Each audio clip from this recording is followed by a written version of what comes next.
sounds bigger. Lovely.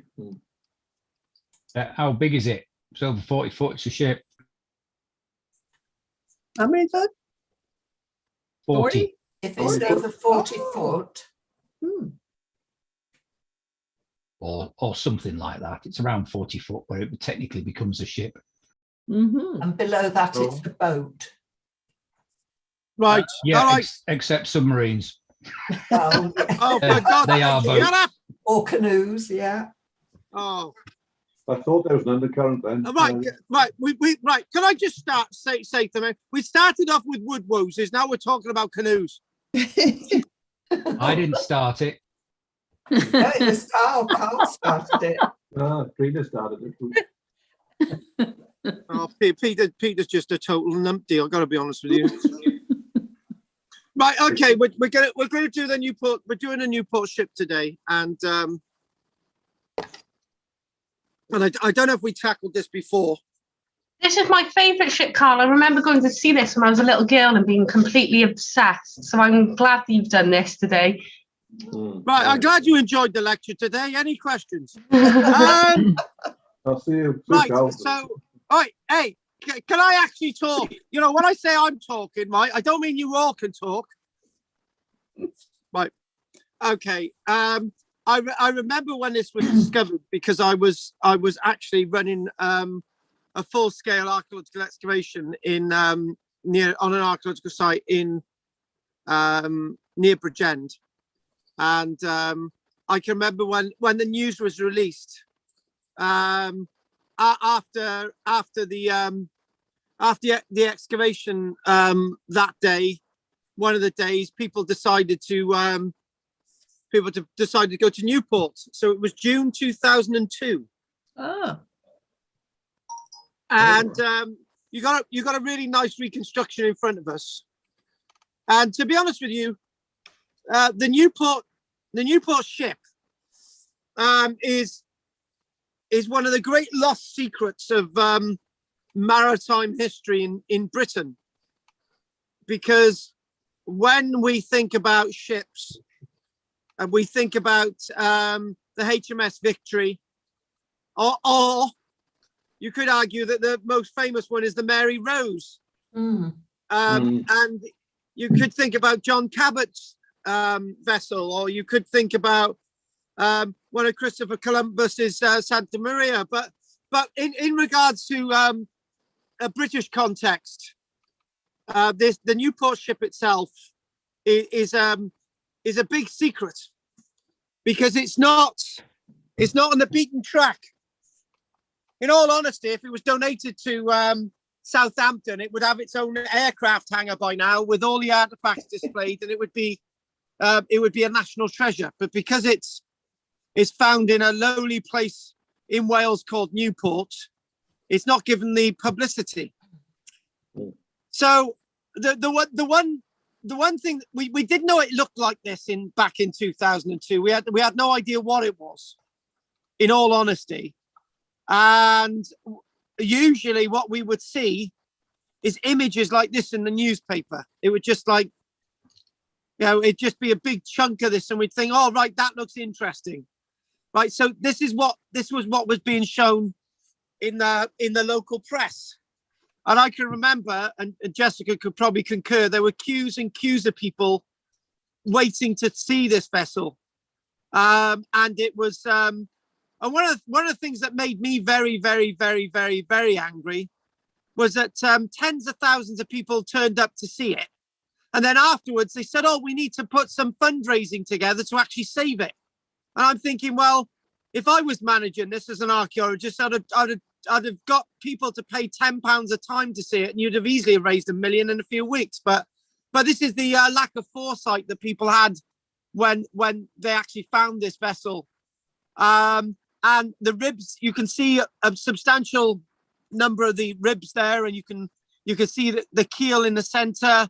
And one interesting thing on an archaeological point of view is these things sticking out here are piles that have been driven directly through the ship, through the various developments that we see in regards to the frontage, and the Harbridge, which has been Newport throughout the ages. So Newport itself, so people who don't know where Newport is, it's Newport is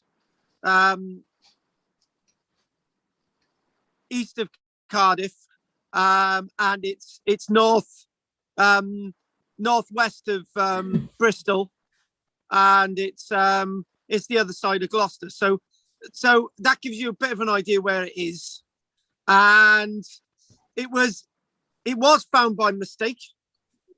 You know, one of these things, it was just like found by complete mistake.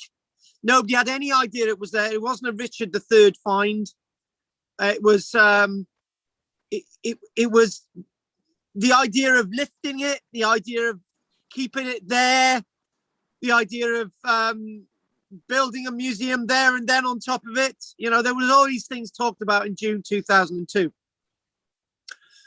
And it's not the same as, say, for example, the Mary Rose, when that was given to us in 1982. It's a vessel that dates. People argued over what date it was from, and the society, the Newport Ship Society, that's been put together ever since, has come up with a date of sometime in the middle to a little bit later on in the 1400s. So it predates the Mary Rose, which is great. Now, if we had this alongside the Mary Rose, it would be absolutely brilliant, because we'd have two of the finest remains of ships found in Britain alongside each other. Because, to be honest with you, Wales just doesn't have the resources to look after anything like this, so it should be in an aircraft hangar alongside something like the Mary Rose, where it can actually be cared for. At this minute, all these bits are being conserved, and it's been a very, very long time. It's 20 years. It's 20 years that, you know, you can see the bits of it in an aircraft. Not when I say an aircraft hangar, I keep referring to an aircraft hangar. You can see bits of it in a big storage building, and bits of it being conserved, some of it in tanks and all sorts of things. But I can remember when the Mary Rose was lifted, you could actually go and see it.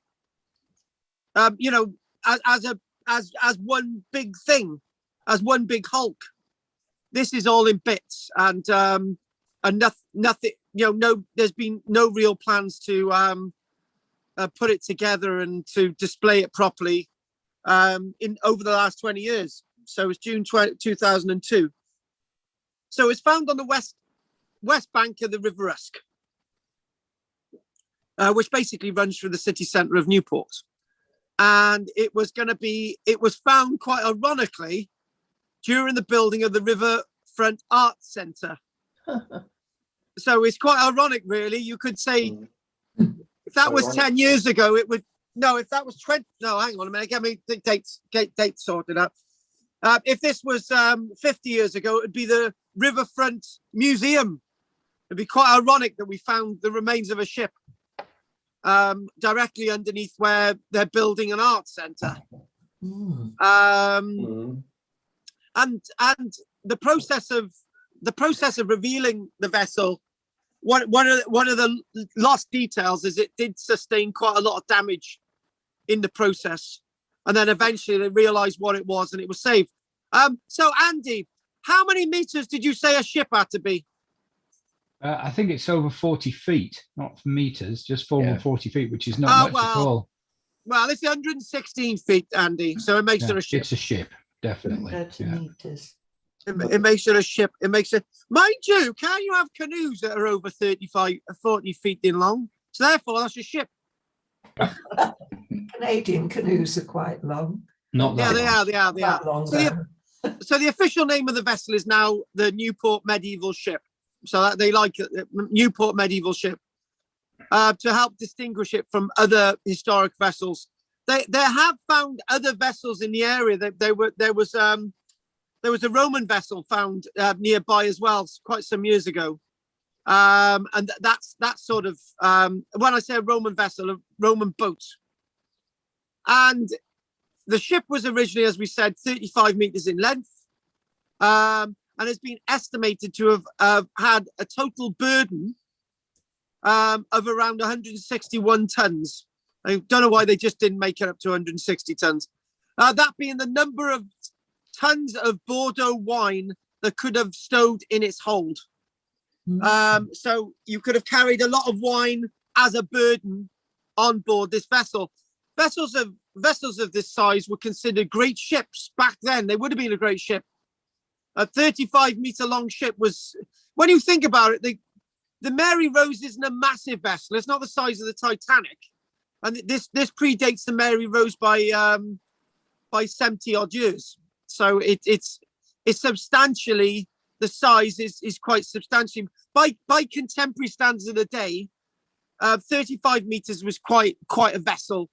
So if we go back to you can see the prow and the aft castles on it, and you can see the mast, and they're trying to get the reconstruction from this, and it would have been used over long distance trade, and we feel that there were links.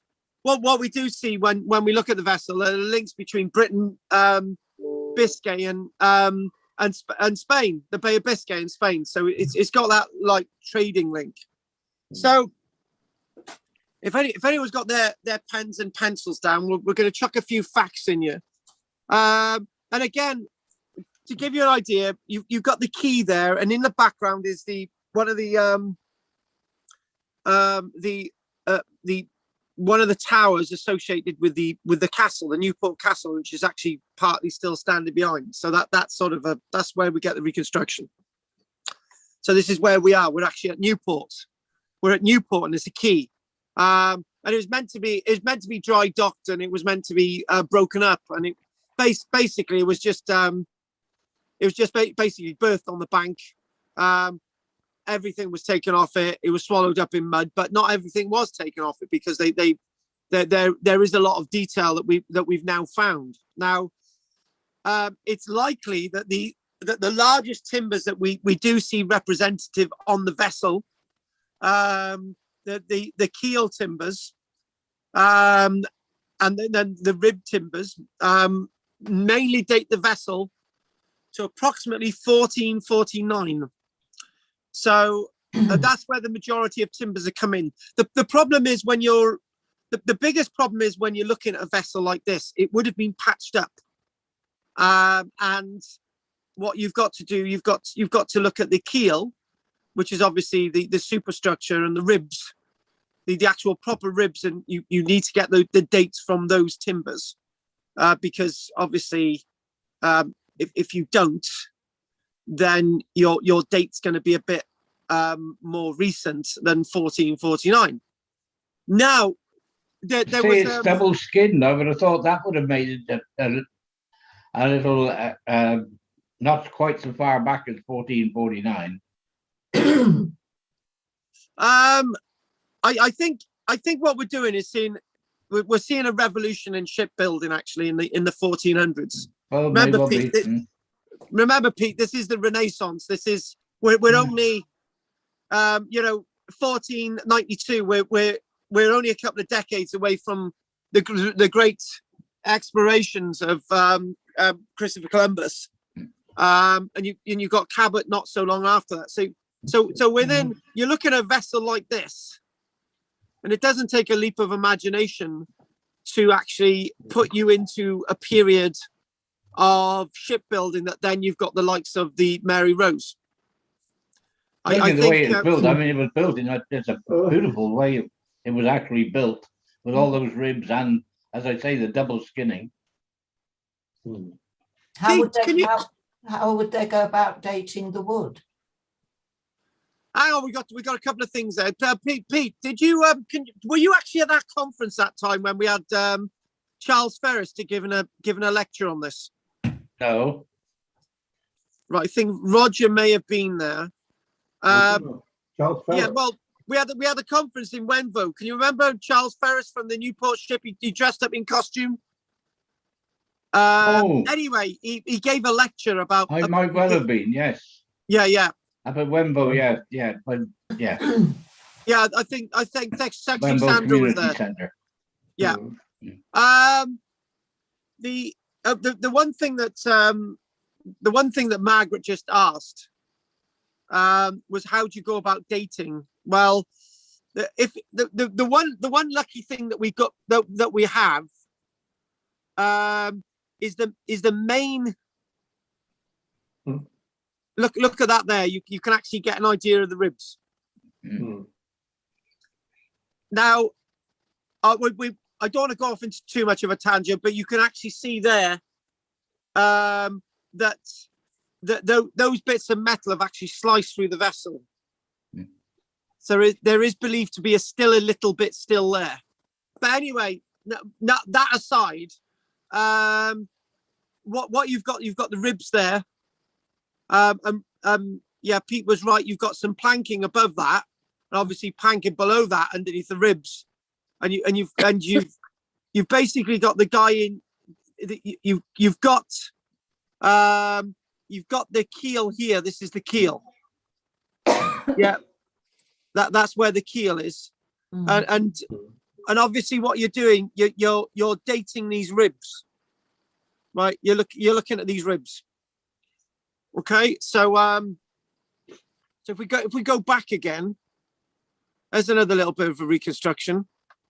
That's more quainter. That's obviously its last phase as it births in there, and that's its last home. So what you're doing is you're boring into the. Basically, you bore into the wood, Margaret.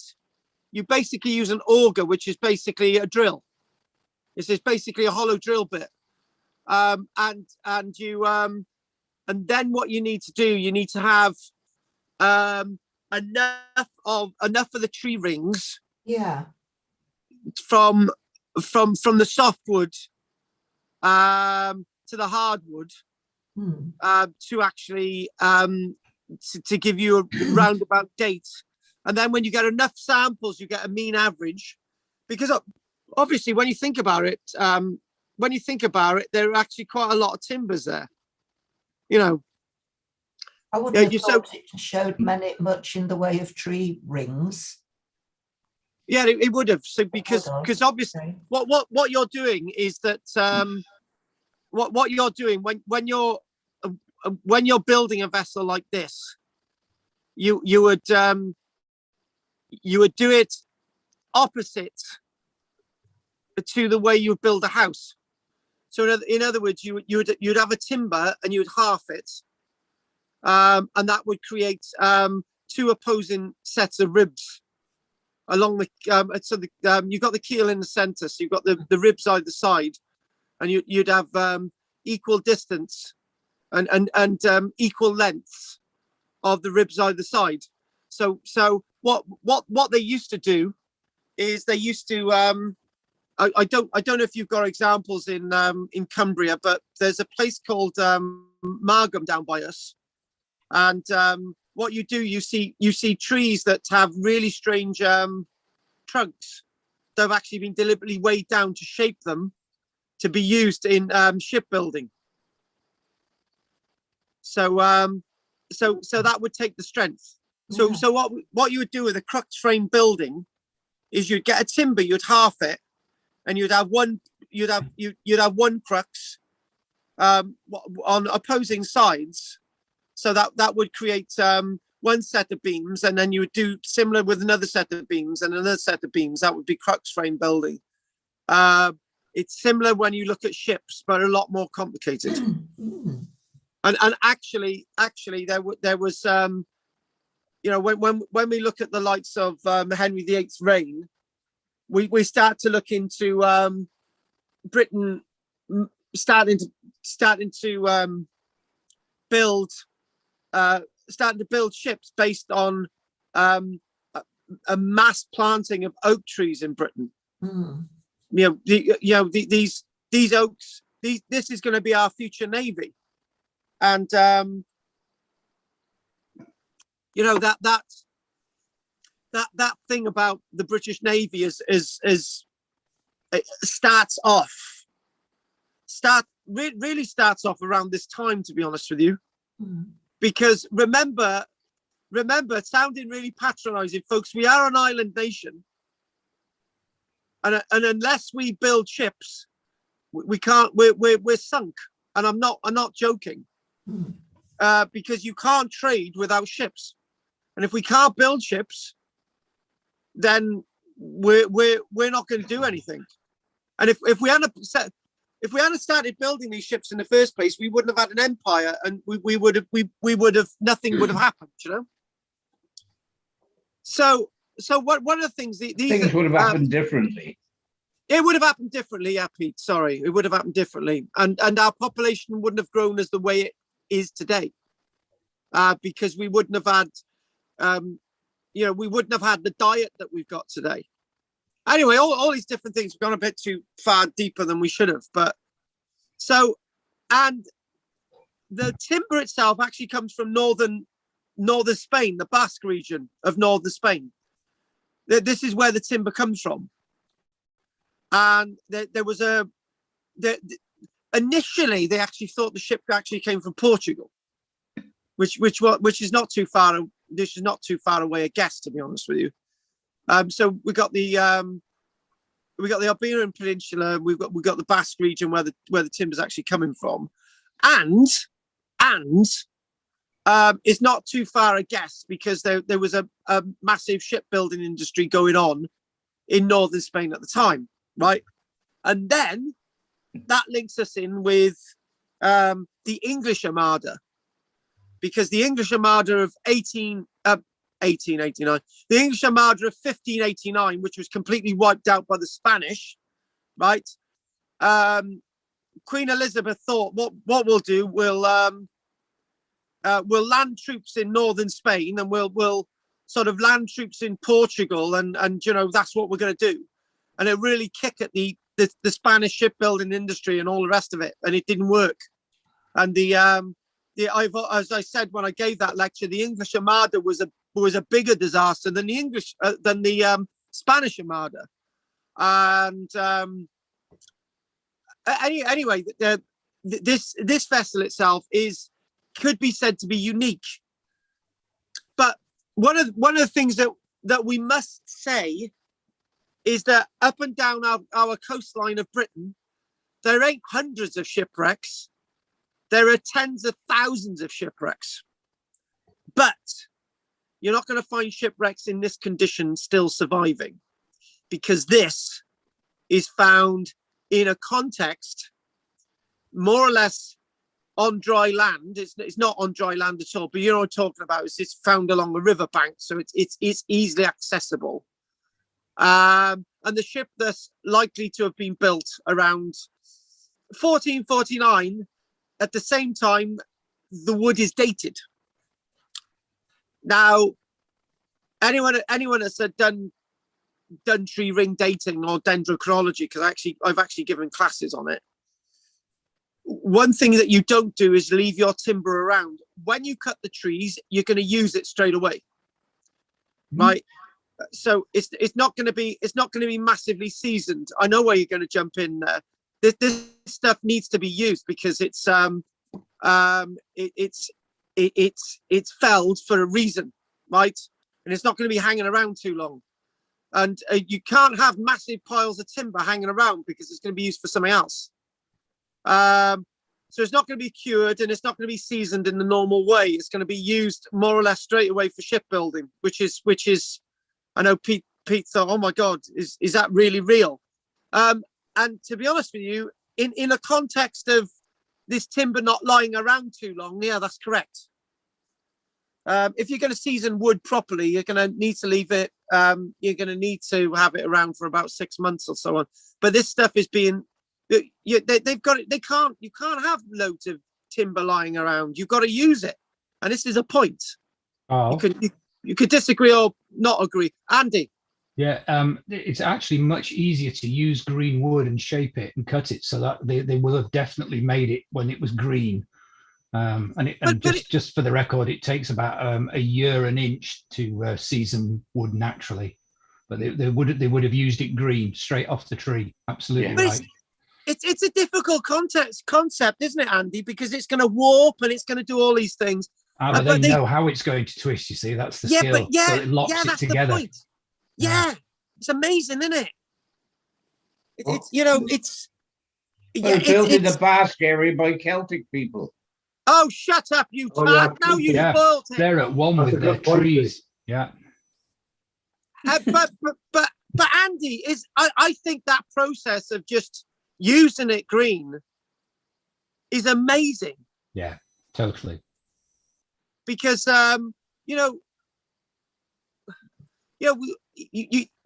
it's abhorrent to use timber these days without sort of having it treated. But they did it, and they knew what they were doing, and it worked. So we think it came actually from the a harbour, a shipbuilding location at San Sebastian in Spain, northern Spain. Timbers associated with later phases of repair actually come from Britain, right? So if you only had the top half of the ship and the only material that you had was the material used to repair it, then immediately the conclusion would be that the ship was actually made in Britain, but it wasn't. It was actually made in Spain. But lots of the repairs, lots of the upper decking, lots of the repairs, the material has actually come from Britain. As do a large number of structural pieces dating, because there was a major refit in 1466. So this is the thing, you've got to be very, very careful when you're dating timber, Margaret. Yeah. To not get things wrong, because we could have so easily have said that this was built in Bristol, or built, well, yeah, we could have so easily said it was built in Bristol, because most of the timbers representative of the repairs are from Britain, right? But it's not made in Britain; it's made in Spain in 1449, and that's the thing. You see, that is the other thing. Getting that idea that we know the timbers were cut down in 1449. We know that the ship that material would have been used straight away. So dating something within a few months is basically what we can do with this vessel from the timbers. So it may well have been soaked in a lake or in the sea for some time before they were actually used, for a month or so. But Pete, in this context, because you've got massive shipbuilding, we're not going to go with that one. However, with the major renovations in 1466, you are right, Peter. That stuff would have been been cured in a way, because it's different. It's different. It's different building a vessel from scratch, as opposed to taking time renovating it, because you can take time renovating it, but if you wanted to get this on the sea, you need to get it out of the way. So we got this major renovation work, and it's and then it's likely as well that the renovation work may have actually caused the ship, some of the more later works to the vessel, to just they just forgot about it and gave up on it. So and then they decided to salvage it. That's basically the story. Remnants of the cradle found beneath the ship suggested that it had been berthed for repair. Right, so there's actually a cradle underneath it, and that would be a repair cradle, which would give it some stability within the muds on the banks of the river itself. So the cradle itself would have been set within the banks of River Rusk. So you needed a cradle. So this is the point. So what we've said, we've got a history of the ship. We've got 1449 is launched, right?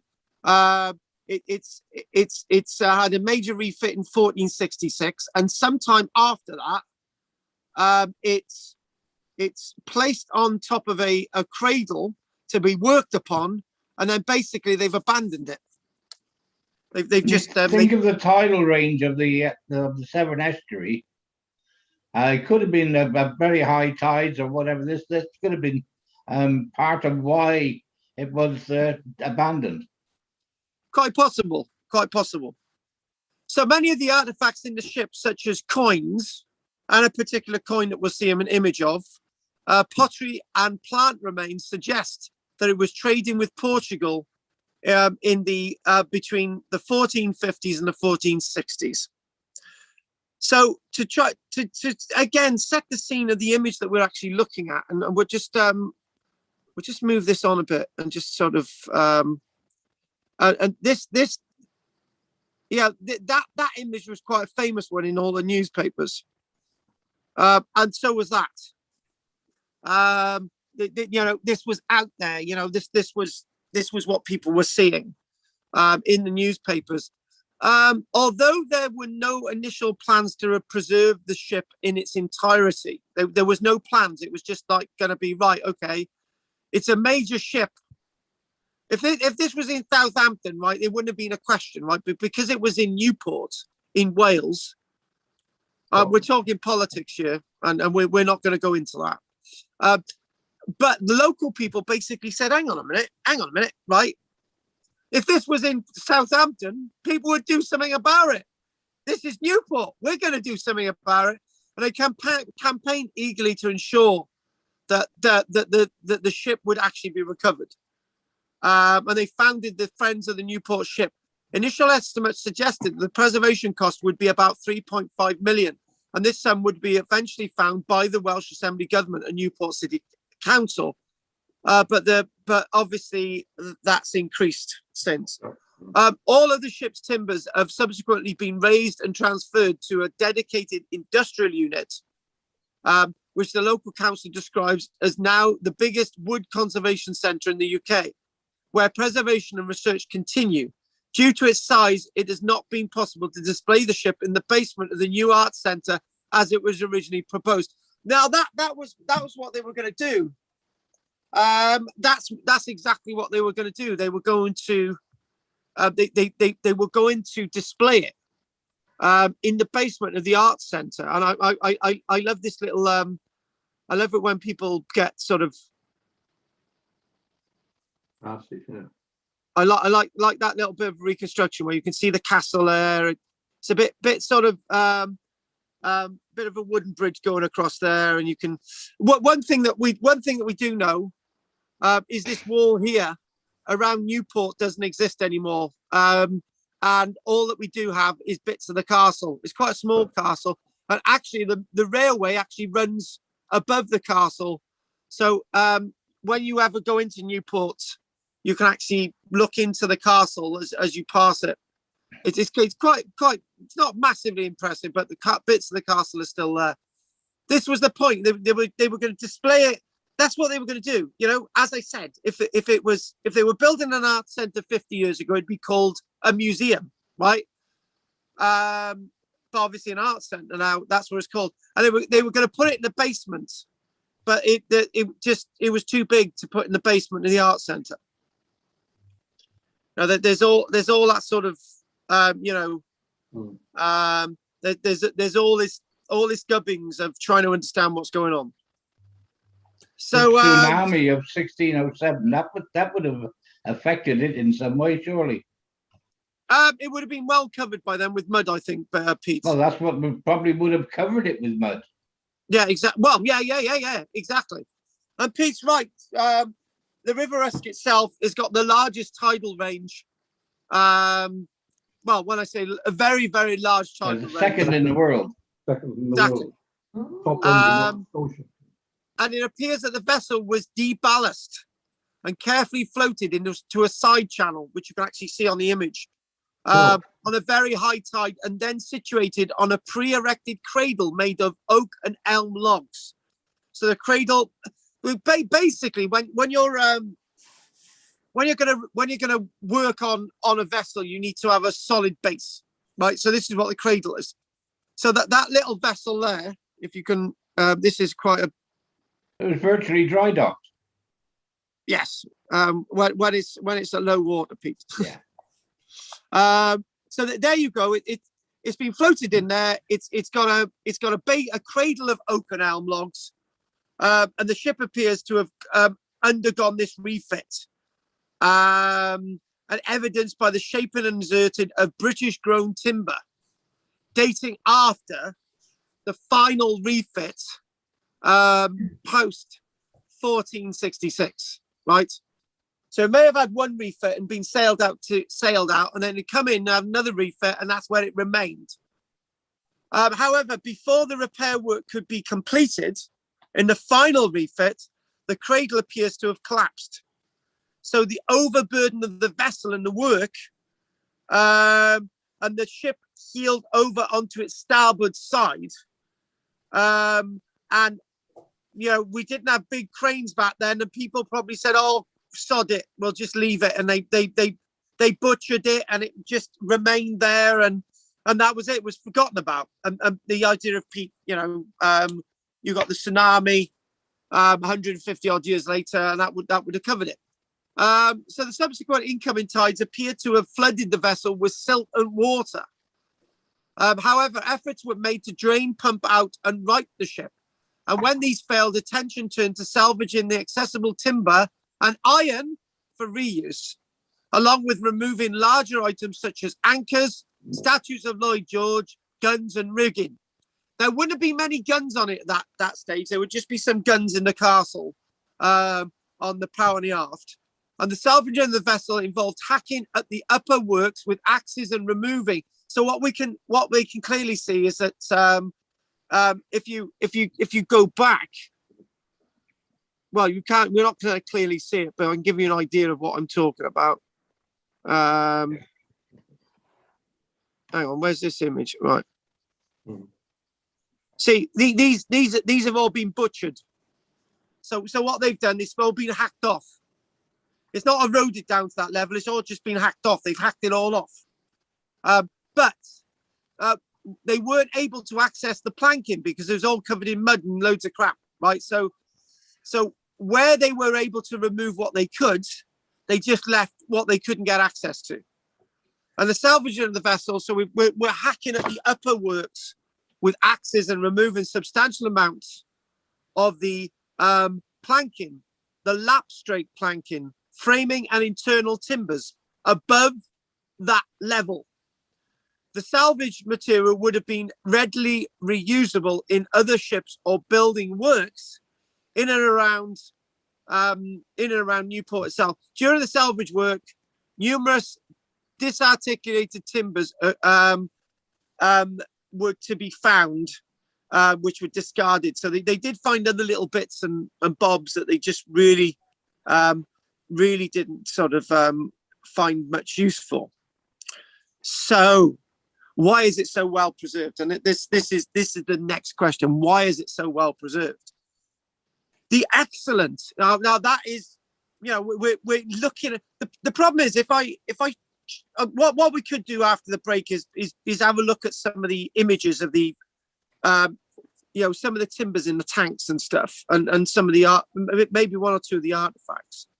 But I think the story itself is a very interesting one. Why is it?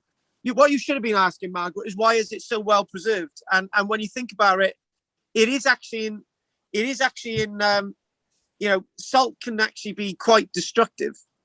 However, salt's not going to be that destructive when what happened, Pete interfering today too much, but the high water levels, as Pete so rightly mentioned, and great events like the Seven Bore, and the events of the 20th of January 1606 would have meant that anything showing above level that hadn't have been hacked at would actually been covered forever, meaning that the excellent condition of the ship's timbers may possibly be due to the low oxygen levels in the compacting mud, which was compacted and compacted and compacted and compacted, which there was an inhibition of the presence of wood-boring creatures because there wasn't oxygen. And then what helped it again was all the other crap that was built up above this over the years. So basically, you've got, because it's so near the River Usk, it remains damp, but without oxygen, meaning that there's a good preservation of the timber, which isn't affected by the drying out problems in the upper layers of the soil. And the other thing as well is when we do think more of a sciencey type thing, over the years, when you look at, say, into the 1850s, 1860s, 1870s, and then when you start seeing Newport as an industrial port for exporting coal and imports as well, because Newport became a port as well, because it still got its docks and stuff.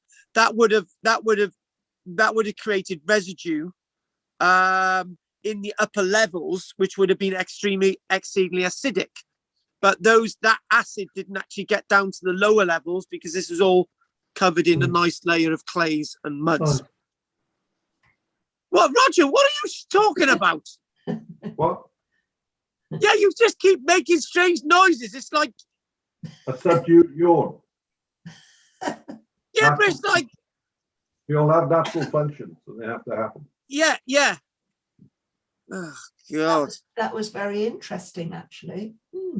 What, Roger making those noises? No, about the oxygen levels and the fact that wood-boring creatures couldn't survive to damage the wood. I hadn't thought about that. Yeah. That's quite interesting.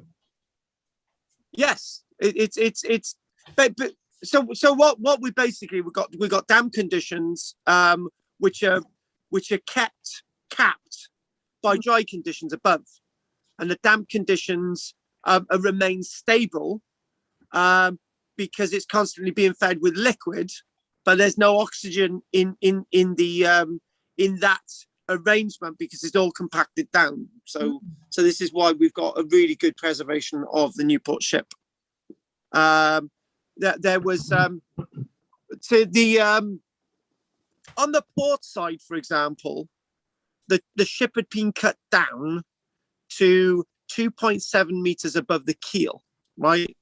So obviously the central mainframe of the vessel from prow to aft, right? So it'd been cut down to 2.7 meters above the keel, but that's 2.7 meters of material that was preserved, which created the correct shape of the hull that you can actually see there today, right? So you can see where the hull is shapely.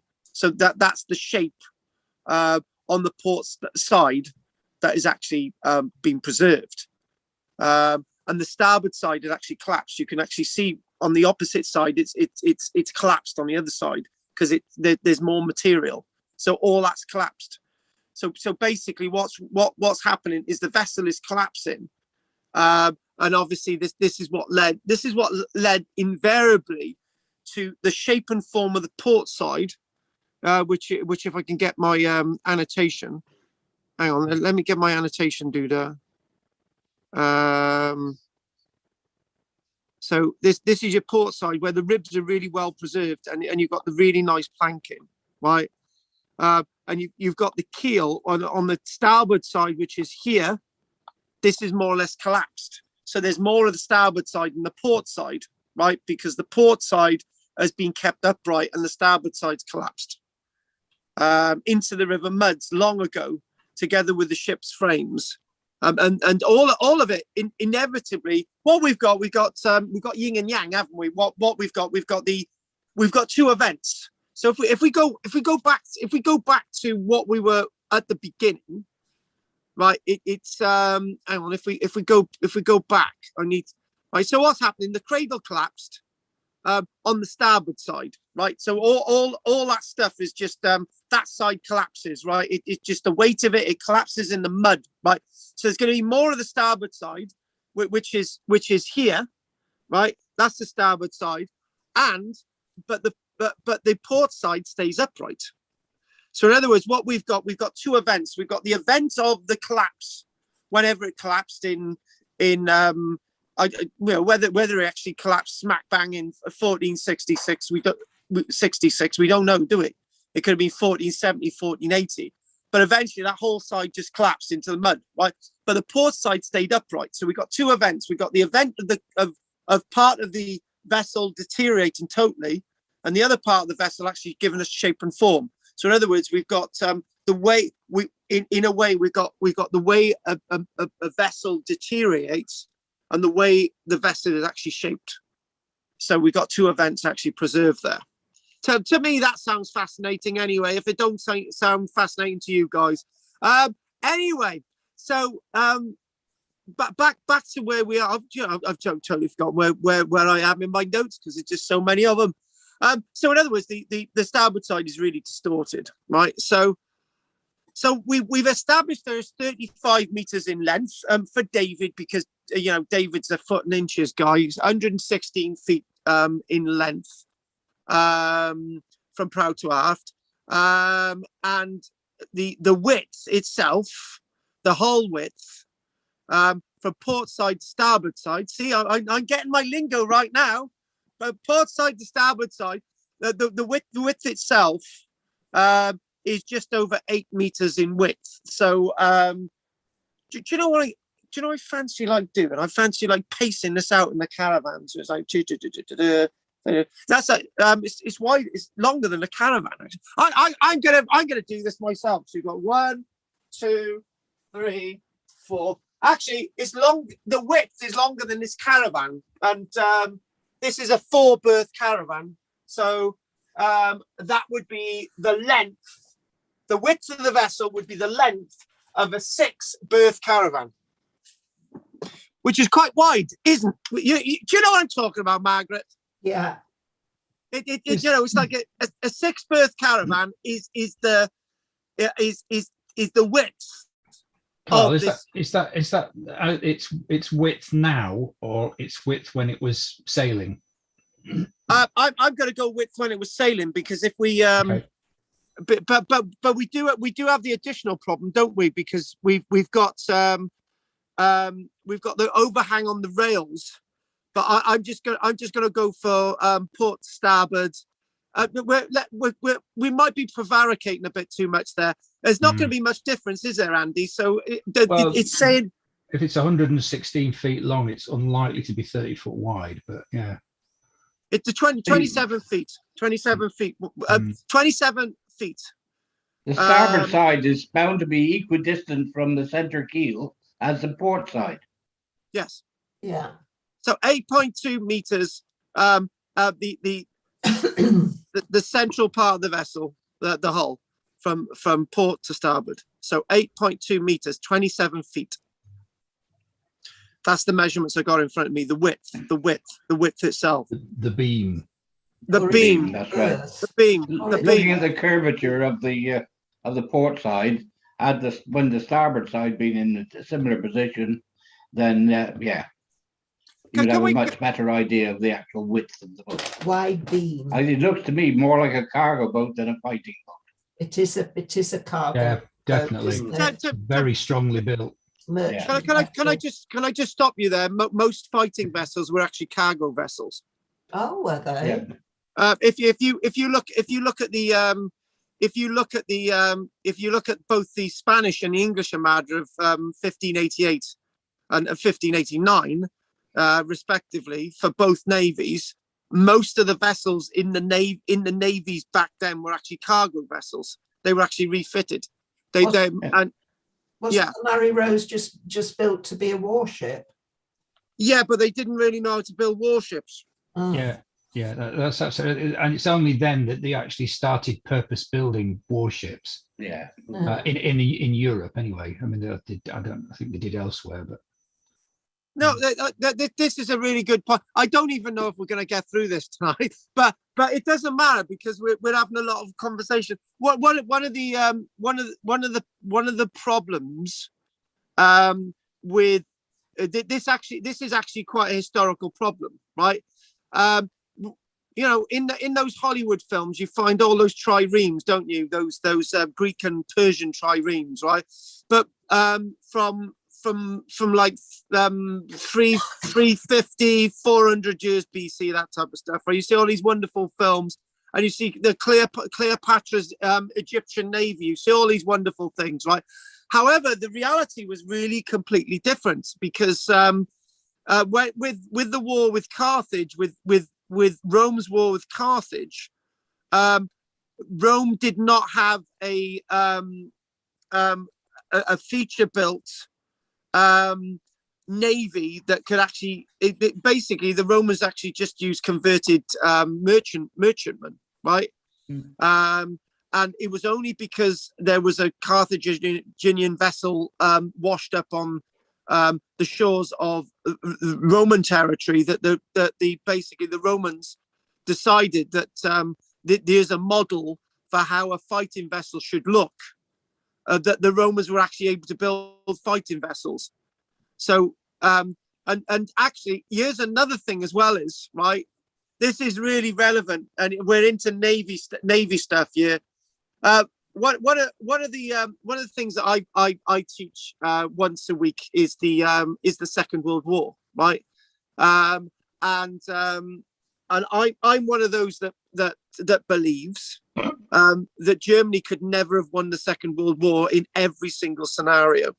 And I keep looking at the only scenario that I always think is plausible, that Germany should have brought the Allied forces to surrender at Dunkirk, and then invaded Britain, right? But when you sit down and you work that one out, right? The only vessels that were available to the Germans to invade Britain would have been barges and merchant ships, the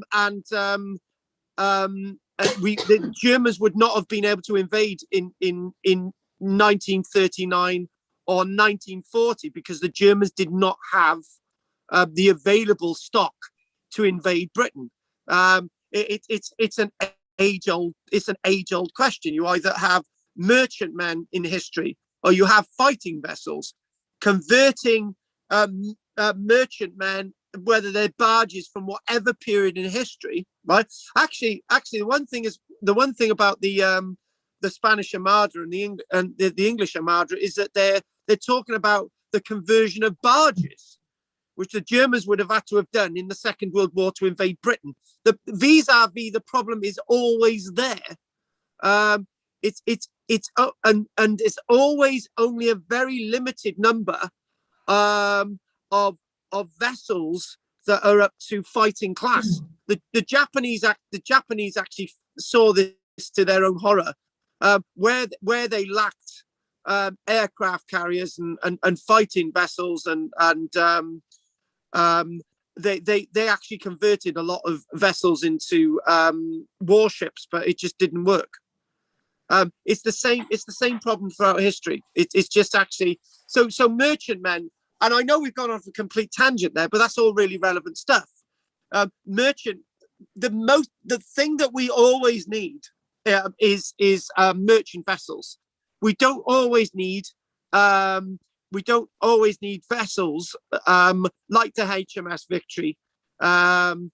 You know, with the likes of the war between France and England, Britain. In the late 1700s and in the 1800s, there were periods where we had whole fleets that were doing nothing. And when you've got whole vessels doing nothing, what's the point?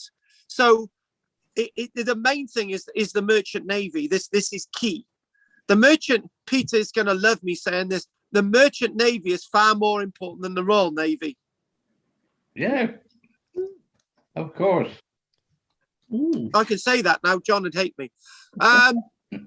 So so basically, what we've got with this type of vessel, to be honest with you, I'm struggling. I'm struggling whether we've got the dimensions have actually given are actually representative in this illustration properly.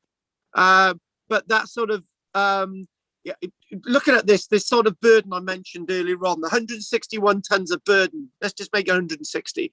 That was a contemporary measure for a ship size based on the number of tons of wine a ship could carry. In the 1460s, customs accounts of nearby Bristol vessels of 150 tons were typically called navies, great ships, navies, yeah, great ships, and used primarily for the long distance voyages to southern Europe, particularly Lisbon. So, oh God, I've really gone over. I need us to look at right, here we go. That'll be quite useful. We will go on for a bit longer. I should be on the break actually. But anyway, the vessel was clinker built with each plank overlapping the one below, as you can see in the image. The lower plank always being on the inside of the one above. I'm sure that's how we build my sheds. Sorry. The planks of the outer hull were positioned first, and on the Newport ship are secured to each other with iron nails driven through the overlap from the outside and then fitted with iron rove plates. So in other words, there's a lot of iron being used. You need iron to build these vessels, not wooden dowels, iron. The end of each nail was then hammered flat against the rove to produce a tight seal. In other words, they were riveted. So that would have been pitched anyway.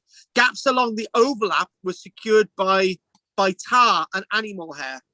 So there's a lot of tar being used. Hair from horse, cow, sheep, and goat has all been identified in the Newport ship. So we've got all this material used in the building process. The frames, the ribs of the ship. Now we've got to go inside. The ribs. There you go. The ribs are nicely sticking out. The ribs of the ship were then fitted inside the hull and secured to the planks.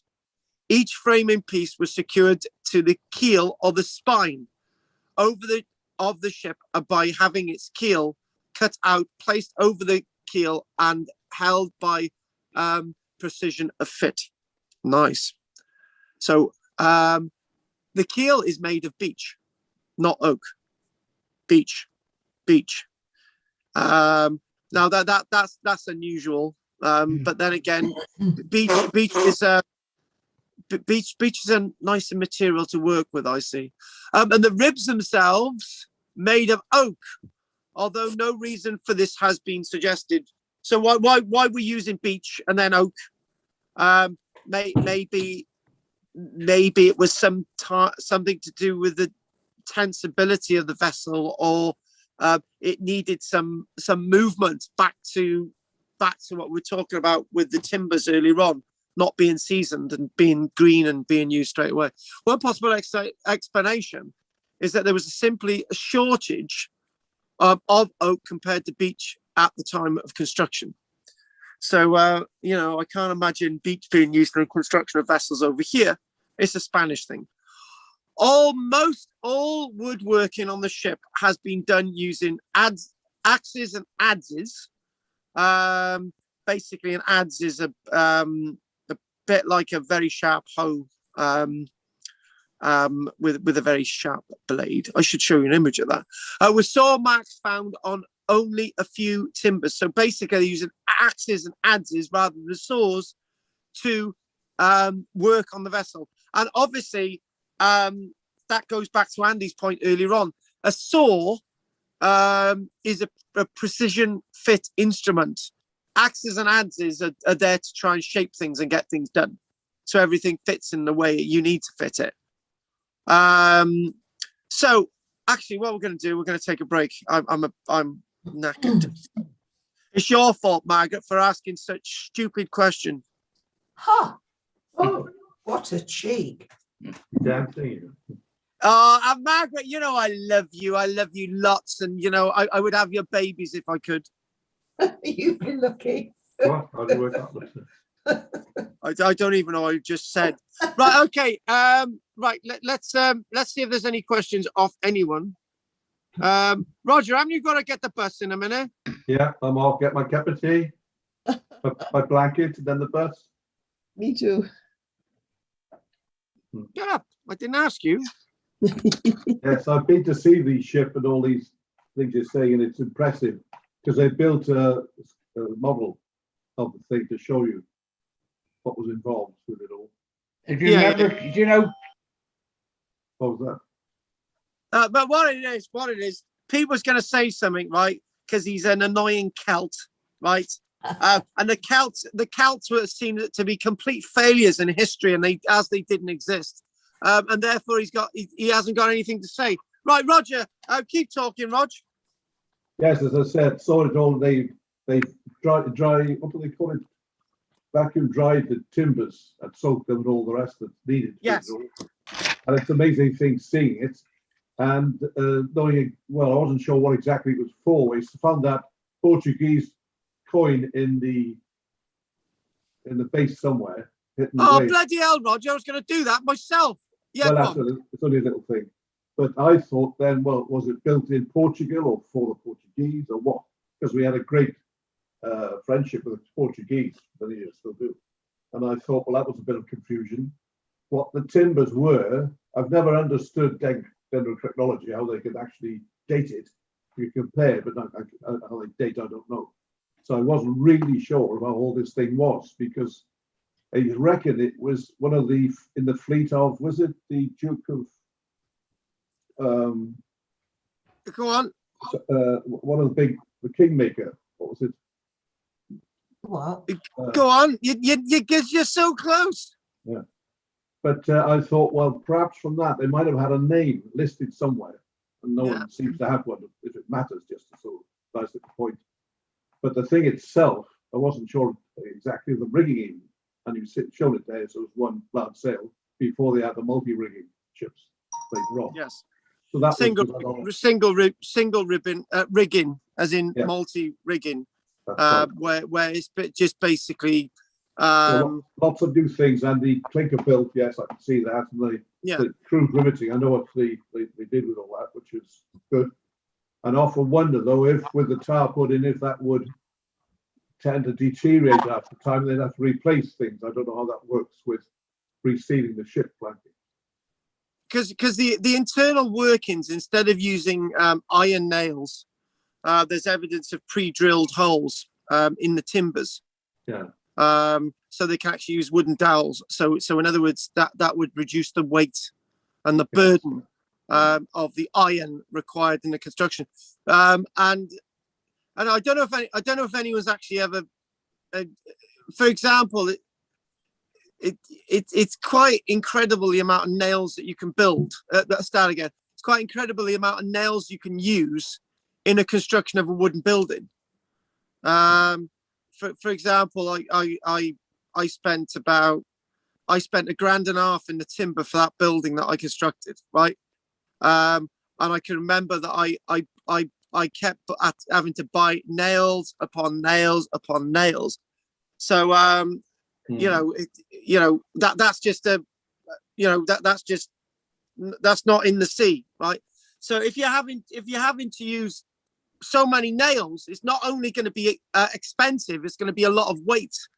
So if with the internal workings with the inner hull, that's what we're talking about, the inner hull. You're using wooden dowels rather than iron nails. Yeah. Well, it's the inner hull's a cargo hold, so, yes, which is slightly different, but it will provide huge structural integrity to it when it's pinned onto the ribs like that. Yeah, exactly. The inner hull, exactly. But obviously, all that's going to. But my notes are telling me it's all associated with the planking, and obviously the vanished cargo decking above. Then again, evidence that you've got pre-drilling for dowels rather than the use of iron nails. Yeah. And also, here's another point. That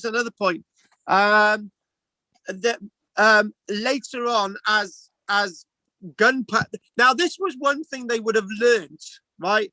We've mentioned about in the castles on the prow and the aft of the vessel, there would have been 1 or 2 cannon, right? And at that stage, there would have been iron everywhere, right? And people would have had hobnail boots. So you can imagine they soon discovered that if you knocked a hobnail against a bit of iron and there was gunpowder there, that you can blow up a whole ship. So eventually people started using copper. Yeah. Because and you don't go around a vessel like this with hobnail boots. Oh no, you wouldn't wear hobnail boots on a boat anyway. No. But the point is, Peter, in the early stages, you would have worn hobnail boots because we don't have cannons, we don't have gunpowder, and this is what I'm trying to say. They would have soon learned. Seamen never wear any shoes at all. Yeah. They would, and obviously then there's that point that you've well, when we look at the Mary Rose, we do have evidence of shoes being found, right? But we don't. We're not into the hobnail boot thing, but there were people like leather stuff, soft shoes. But what I'm getting at is people would have worn the shoes that they had, and if they had hobnails, they would have kept wearing them, right? The point is I'm trying to make is that the sailor craft is not developed yet. We're not talking about. Yeah. We're not talking about the advanced sailors that are wearing the leather gaps in the 1700s, or if they're wearing anything at all. But you'd have to wear something on your feet because there would have been there would have been splinters and all sorts of things. You have a splinter in your foot, it could be death. So, but what I'm trying to say, the skill as a sailor is not developed yet properly, because if you look, for example, at Francis Drake, and you look, for example, at how navies are developing in regards to both the Spanish and the English Armada, it's almost as if this is landlubbers going to sea, right? This is not, who's Francis Drake, for example? He's got a bowling green, we're tucking out in there. But what I'm trying, these people like to be on land, the people who are on the vessels, the Spanish vessels and the Spanish Armada, most of them had never seen the sea in their lives before. Oh, come on. We had the people like the Vikings in the good Lord, in the 10th century. They were sailing all around the world. Yes, they were, Peter, but I'm saying it wasn't just them. There are other people like them. But what I'm trying to say is that the idea of navies is not developed yet, and we're looking at the development of the idea of the navies now in regards to Newport Ship, Pete. That is what I'm trying to get at. That's what I'm trying to say. Newport Ship was a cargo boat. That's what I'm trying to say. Things are developing. The changing over from iron to copper is because of corrosion as well, though, because copper lasts an awful lot longer in salt water than iron does. Yeah, I've noticed with the underside of our van. Yeah. Oh God! Do you remember Ken, who was restoring a Morecambe Bay shrimper? Yeah. Alongside him, in the world of boats, they were actually building a boat very similar to the Newport boat, and they were using all the materials that they would have used. Yeah. And even the caulking was wood and wool, I should say, and material that they would have used in those days. Yeah. And they were using wooden plugs. Carl, and how did they steer the boats in those days? Were they steered below deck, or I don't think they had the ship's wheels and rudders then, did they? Or did they? They would have a steering oar over the stern. Beneath the deck, or were they above deck? Above deck. No. Above deck. Above deck. Above. I think And then, by 1400 they got rudders by then, I think. Yeah. How And could they see where they were going with that? Is it the poop deck at the front? Well, the original rudders, before they had the wheels, actually had a big tiller coming up through the back of the deck, and would be helmed like a small boat would be. But, Tiller owl, yeah. yes. But how would they be able to see where they were going? Well, they're standing on the deck. But there's a raised deck at the front. Well, there may have been, there may not have been. I think that's Well, possible. there's a raised deck at the stern as well. Yeah. Yeah. You've So, got the poop deck and the forecastle. Yeah. so they'd have been up on one of the top decks then. Well, Oh, yeah. possibly they may have just Could given be. instructions. So And lookouts and all the rest. you can feel the water if you've got a direct link with the rudder. You can actually feel the water going past the rudder, and you can tell which way to turn it just by the feel of the water. So you can have somebody taking directions from a compass anywhere and telling you how far to turn it one way or another.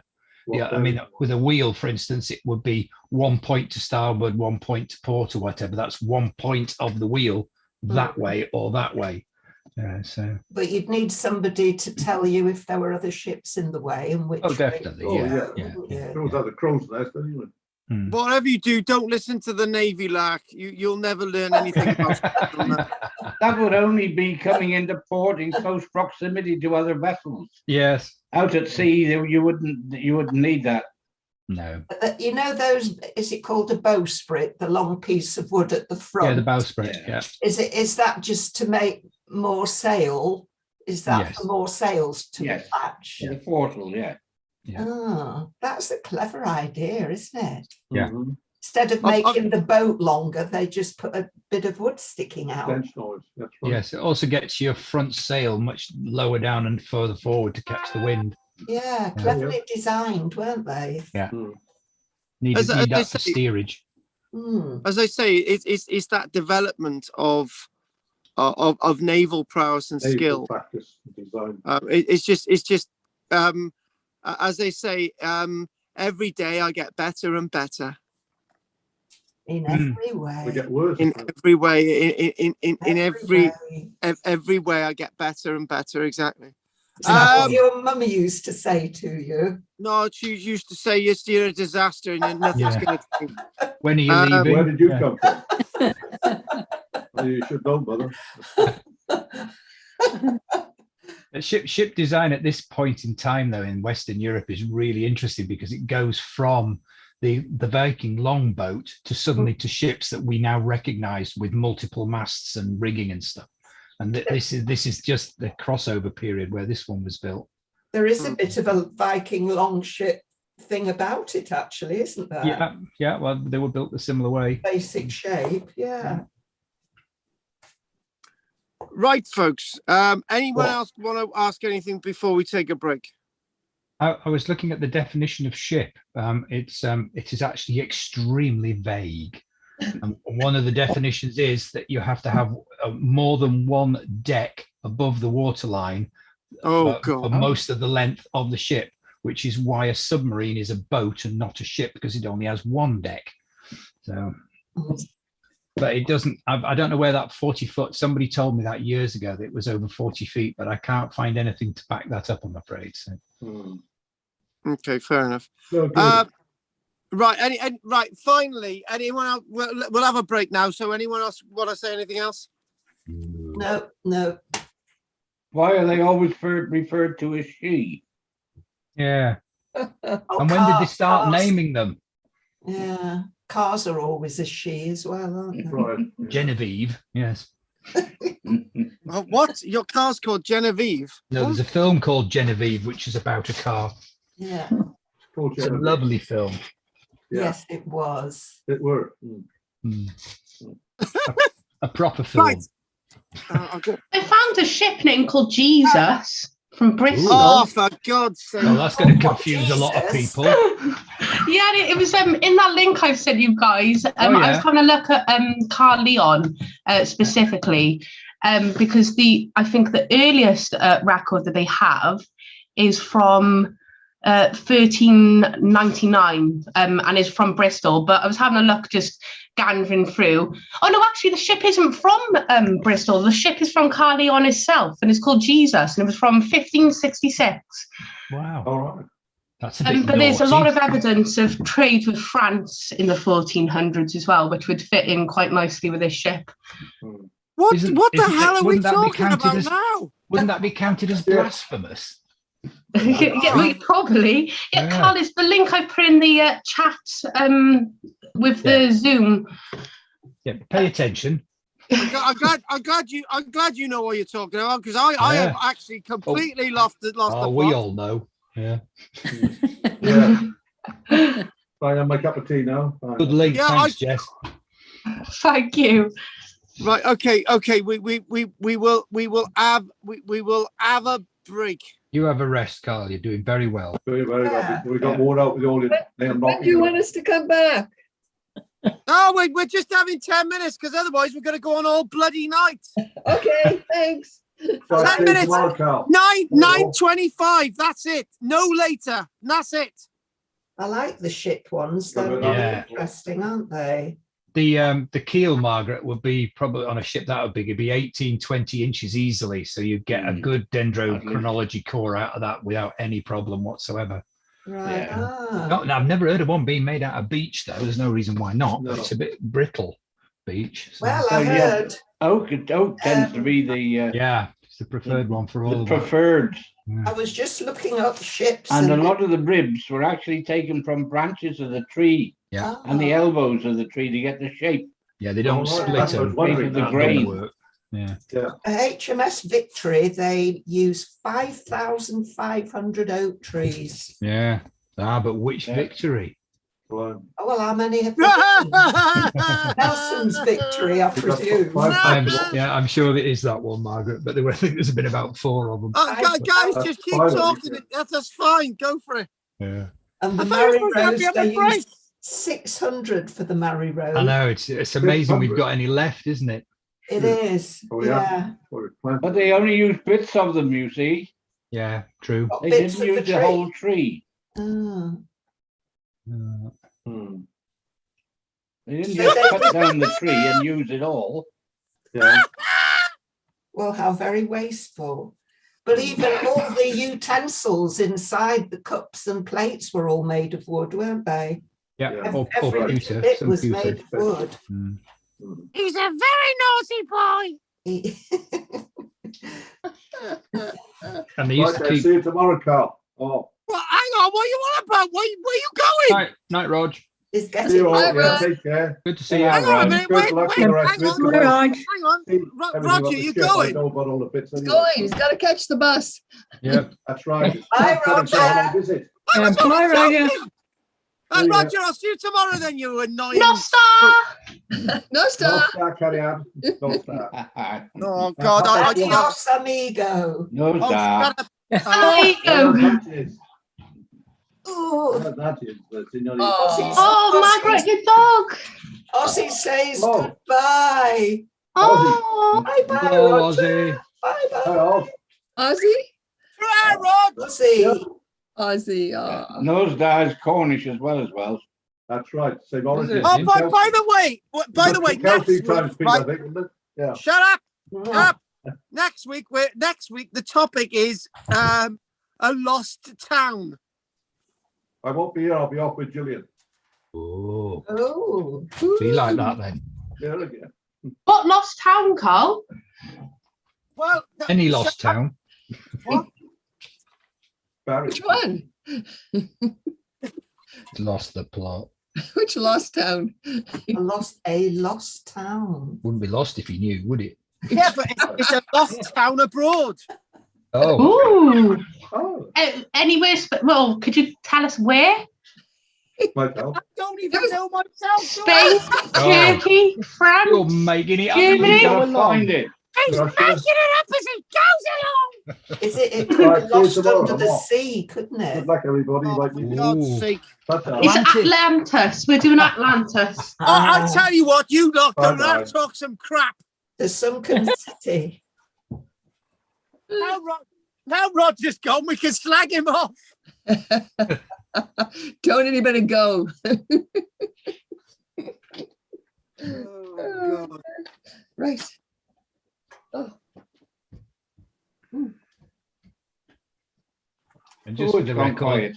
yeah, just for the I think record, I forgot. I don't know whether Carl's going to do it, so I'm not going to delve deeper into it until the end. But I don't have time to do everything, do I? Because you lot just keep bloody talking. And well, you. well, I was thinking it's the skeleton that they found underneath the ship.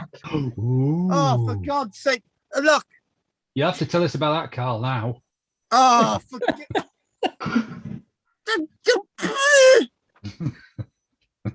Where were you last Wednesday then, Jess? I was in Oh, Belfast. no. You didn't tell me, Yes, did you you? deal with this yourself. I did. Peter, I mentioned Oh, in the yeah. class. You didn't mention it on Tuesday. I mentioned it on Wednesday. Oh. I wasn't there. And I mentioned it the week before as well. I did tell everyone because I've been planning for weeks. I didn't know anyway, but there we are. Anyway, I won't be with you tomorrow night anyway. Okay. You called her with awful. the Called her a witch.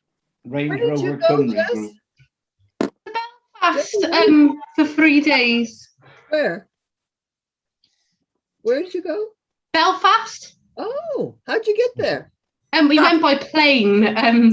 She frigging walked. Yeah, from where to where? We went from Bristol all the way over to Belfast by plane, and then we just went on a little bus then to from the airport all the way down to the city centre. We stayed in the Titanic Quarter, which was absolutely fantastic. Ooh, Did you have a sinking feeling?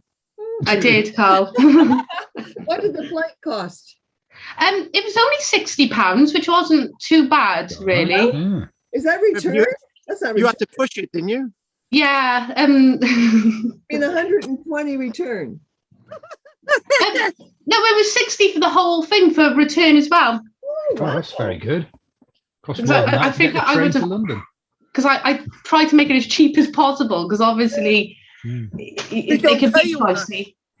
But yeah, we went on a lovely sort of tour on this bus, looking at Ireland with, well, we went to the Protestant area and we went to the Catholic area, and we looked at the, there was a gate that closes at 6 p.m. and opens at 6 a.m. every day, where they try and stop violence, obviously. But it was just really interesting, I think. And it was nice to see that the bus driver wasn't pointing fingers at each side. He just said there is a time now where we have to try and find peace and work together to try and stop all of this. But it was just also very strange with the Catholic areas, because they had these memorials, and then they had like these AK-47s, not real ones, but in the memorial. And I just thought it was very, very strange, but obviously is a big part of Ireland, clearly. And it was something that was very interesting to learn about. But I was just very, I was tiptoeing around it really, because I didn't want to upset anyone. But it was still very interesting nonetheless. And even looking at the Titanic bit and just going to the pubs, and we went to the oldest pub in Belfast, which is called the Crown, and it literally looks fantastic on the outside. It reminded me of a pub on Custom House Street in Cardiff, just very Victorian looking, beautifully decorated on the outside. And as you walked in, it was almost like a Peaky Blinders sort of feeling as you went inside as well. So yeah, it was enjoyable. It was just with mates, and we went to the Northern Ireland Assembly then, and we saw the First Minister there, but we didn't go near him. Did you give him my regards? No, I took a photo of him like a weirdo from nearby, like hiding in the bushes. Who did you fly with, and where did you stay? It was with EasyJet, so I had the cheaper ticket, so I had to have one small cabin bag, but jokes on them, I had a rucksack on as well. And we stayed in the Premier Inn, in the Titanic Quarter. So it was very easy to get to all the other places as well. It was really nice, really. Yeah, enjoyed it. It was just the weather, I think. On the final day, I was kind of losing the plot. It was very windy. Obviously, the storm was coming through, and I ended up with a little bit of a cold. So, yeah, so I went to Ireland, and all I got was this lousy cold. How many times have you been to Ireland? I've never been before, so that's why I was really interested to go, because I've never been before. I've always heard people talking about it, and I thought, why not? Because me and my friends, we always try and at least do one little trip a year away, and obviously with COVID, all our plans since leaving university has been foiled. So, I know. yeah. And my friend and I went to Dublin once. We flew to Dublin, and I'd love to go to Dublin as well. yeah, it's great. Yeah, It's very different to the north. I was in Dublin, and we were staying in the Sutton Rugby Club. Oh, And I went into the club in the evening wearing a Wales Grand Slam T-shirt. They wanted to throw me out, but they were very good.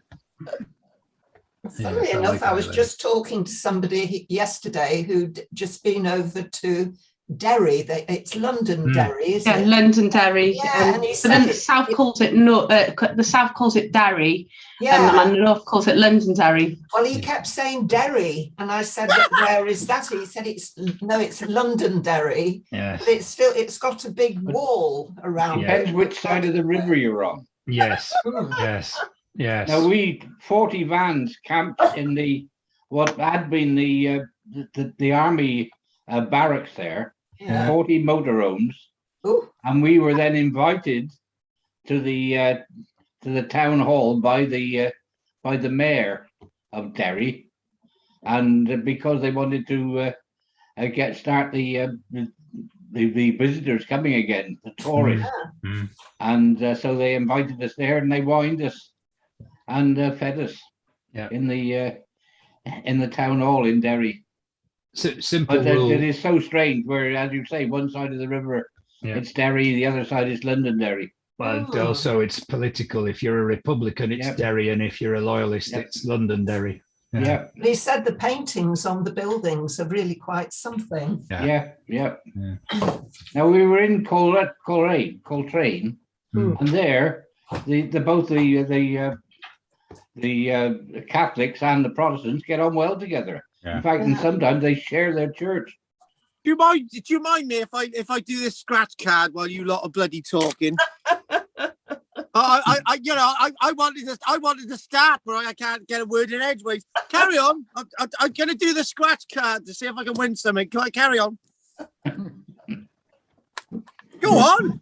what did you say? The loyalists were which, and the others were the. No, they're not. They Derry? weren't witches. One was Derry and one was Londonderry. Who was who? The loyalists? Or the- Londonderry is the unionist name for it, and Derry is the Republican name. Yeah. So, Republican. Okay. You know, Oh, that's bloody charming, isn't it? And in the South, they call it. Which one calls which one? North. that's the Republicans for the South. Oh, that's the South. Independent. That's the they're south of the river, yeah. They're the Catholics, and the North and the Protestants. Well, kind of. You know what? I bought this scratch card for £3. I won £1. Well, you're only £2 down. That's better than nothing. You've got to be. Oh, don't bother with them. Well, what the hell's the point of that? Yeah, that's now you're getting it. You'll end up like me, Carl, where you buy some, you end up having a lot of money win, and then you put all that money on more of them because you feel like you're having a lucky moment, and then you cry because you've got no money. You cry because you're working for us. Right, okay then. Right, let's get started. I don't know what we're doing now. Oh yeah, we were. Do you know what? Right, I got to be finished in about 25 minutes. For God's sake, you lot talking about Ireland. It's like a bloody women's mother's weekend outing. You lot now. I tell you what, the only reason you do this on a blooming Tuesday is just to tell us about your holiday. We're all very lonely. Speak for yourself. Dreena's up there. Oh, yeah, well, yeah. We don't talk about him, the quiet one. He announced a new blooming James Bond. Oh, have they? Yeah, they have. And it's not Idris. No, I'm not surprised. And Who it's is it? not Who's James it? Bond. Have you seen the last film? Not yet, no. Oh, well, I won't say then. No, you're not allowed No, to. don't Right, let's spoil get on with it. Good, bad? Good or bad, the last film? I know that. Did you see it, Pat? Oh, no. No, shut up. Just say good, you liked it, or bad, you didn't like it. It was very exciting. I have my eyes closed most of the time. So she doesn't know. Oh, We're gonna have to go and watch it I don't know again. what went on then. It was Shut up. Is there injustice or violence? it was very, very violent. Oh, but it was strangely exciting. Oh, slippery slope. I don't like injustice or violence. Right, okay, let's get on with it. The Newport ship is the final thing in my dissertation discussion. I love this ship. Yeah. That's Jess. I love the shape of it. Margaret. Jess, you all might like exploring on this new database of medieval and Tudor records of ships. Yeah. And somebody else said, Andy said, thanks. And Margaret says, yes, we'll check that out. Thank you, Jess. And Pat goes, 0.352. What the hell? Yeah, I didn't quite understand that one. I didn't like to ask. Thought I must have missed a bit. Yeah, I think you missed a bit. Bloody hell! I tell you what, right? I tell you what, my Bridgen class is warped. I must have put my notebook on top of the keyboard. Oh. Not cryptic. Or Then. I turned the volume up, or I turned something up, I don't know, down. Or... Right, okay. Thank you. Shut up. Right, okay. Let's. Yeah. David went to sleep 4 hours ago. Right. Okay. Oh. You know what, Flanger? Do you know what? Right. I've re-fallen in love with Kylie Minogue. Ooh. I'll get her out of your mind. Which song? All of it. Really? Confide in me, yes. And especially for you. Better the devil you know. I love on a night like this. I love it. Oh, and Lovers. I love that one. You know that she's a gay icon, don't you? Oh, shut up. Right. Okay. Cleaning of the timbers has led to the discovery on the planking of the outer hull of a series of marks deliberately scribed into the timbers. These appear to be either individual shipwright marks or instructions for the position of planks and fastenings. I think that's amazing, right?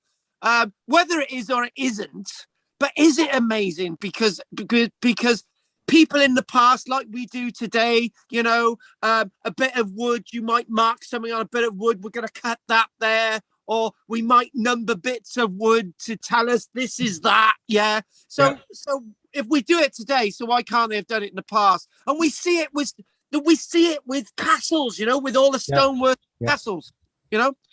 So the conservation team is hoping that they can sort of really build an understanding, like an opus of data, and I think the Newport ship is more of a university of knowledge rather than seeking to create a museum for it. I think we're missing a trick there, and during the summer of 2007, remember this is 5 years later, the cleaning of barrel top fragments revealed merchant marks. So we got so fragments of barrels, we got merchant marks. That's great. So we're getting some data. Some of these may resemble known marks of merchants from the city of Bristol. But we're not exactly sure. Now, one of the things that I don't know who started going on about the coin right? But oh, there it is. There she is. There she is. You can see that that's been put in a bit of pitch. This is a coin. Oh, we can't see it. Oh, you're not screen sharing. Well, I'm not going to share to anyone. I'm going to keep them to myself, okay? They're my images, nobody else's, and I'm not going to share them with anybody, right? Right. Anyway, I wasn't. That's because I wasn't showing you anything. Oh, Nobody. You're describing it, but we couldn't see it. What was I describing? A bloody coin. That's because I just put it on the screen. I wasn't actually showing it yet. calm down. Right, thank you. I'm okay. Right, I'm fine. This is known as a petit blanc. A petit blanc. It's a coin discovered in a rebate in the inboard face of the ship's keel. Right, so obviously showing into the ship rather than the outside, because it would have just been washed off into the sea. So this coin itself, right, dates to July the 14th, minted at 5:15 in the year 1447, right? I said something like that in a lecture on Saturday, and somebody said, "Oh, that's so amazing that we can get so precise dates in archaeology," and everyone burst out laughing. But anyway, so the main thing is what we've got. We've got a coin itself that was minted, right, in Cremeux, in the region of in the Dauphinois region of France, right, between May and July 1447. So the coin is dating from 1447, right, placed in a little bit of a rebate in the timber, means that the wood can't predate 1447, right? So we know that the timber that was used dates after 1447, right? So that's more proof that the timber was felled in 1447, backing up the dendrochronology dates. Yeah. So this is what we're saying. We're saying that we can prove that the timber was felled after 1447 with the advent of this coin. And basically where the coin is, that would have been covered up and hidden within the timber, and but basically that was there when the ship was being put together. So good luck charm. A good luck charm. Yeah. It's just like putting a dead Cornishman in the keel of a ship to shut them up. You know what I mean? Dendrochronology reveal. Oh, sorry, P. I didn't mean that. We love you lots. Dendrochronology reveal that most of the timbers used to build the ship originate from the Basque country of northern Spain. And the Petit Blanc was actually, weirdly enough, Pete, the coin was actually found not in 2002, but in 2006. As they were examining the timber, right, they actually found that the coin had been inserted into a bit of wood, right, and it had actually been put in place by a bit of pitch. I think that's great. So so they're examining timber, and they're finding more about the ship years after the archaeological excavation. So you know what I was saying earlier on about this sort of university of knowledge. Yeah, this is what it looks like to me. It's not. Do you know one thing? The one thing in archaeology, what we do is we like publish stuff and we like get it out there and we just leave it, right? Instead of actually letting everybody have a little bit more of a look at it. And Pete, how did you describe this coin then? Go on, describe what words did you use to describe this coin, Pete? Well, I didn't. I can see it looks like it's silver. Yeah.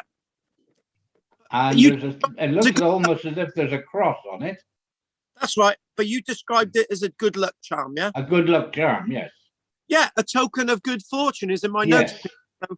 A token of good fortune at the start of the ship's construction, right?